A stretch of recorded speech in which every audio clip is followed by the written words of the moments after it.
It is April 17th, 2013. A letter addressed to President Obama initially testing positive for the poison ricin. This follows another such letter sent to a U.S. Senator this week. Peter Landers has details for us from Washington, D.C. Peter, thanks for being here. I understand parts of the Capitol are being evacuated this morning. Please bring us up to speed on what you know so far of this developing story.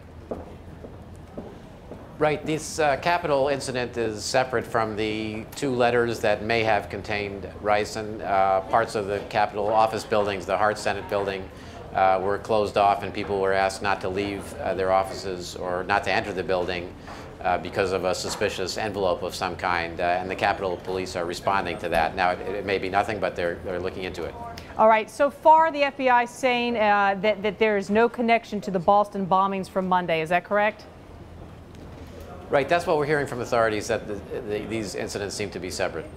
Tell us about the process for mail around the Capitol and the White House. This has all changed since 2001 and the anthrax attacks at that point in time. Tell us how these letters, how do they get checked at this point? Right, this letter to Senator Roger Wicker of Mississippi, like all letters to members of Congress, went to a facility in Maryland first for inspection. That's, as you say, something that happened following the 2001 anthrax attacks using letters. And so the letter was inspected, and the initial test suggested that it might include ricin. And now we're waiting probably in the next day or two to get more conclusive tests as to whether that poison was really in the letter to Senator Wicker. And they'll also now be looking at this letter to President Obama.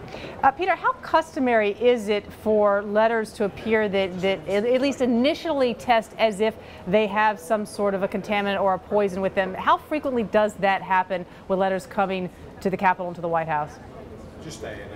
I don't have the exact figures, but what our reporters Devlin Barrett and Evan Perez have been telling me is that it is certainly known for false positives to happen with ricin, especially at the initial stage.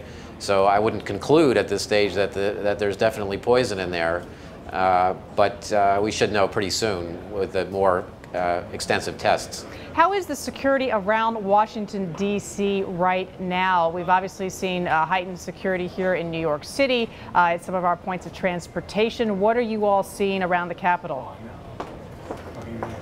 Well, today we are seeing heightened security, and I think there's just a heightened sensitivity, which we also saw after those anthrax attacks in 2001. Anything that looks suspicious, any package that's lying on the floor or somebody's desk that nobody can identify, immediately becomes suspicious in light of those Boston Marathon bombings. And so there is more tension in the Capitol, I think, because of those bombings. All right, Peter Landers in Washington, D.C., thank you for that report. We'll continue to come to you all in D.C. throughout the day as we follow this developing story.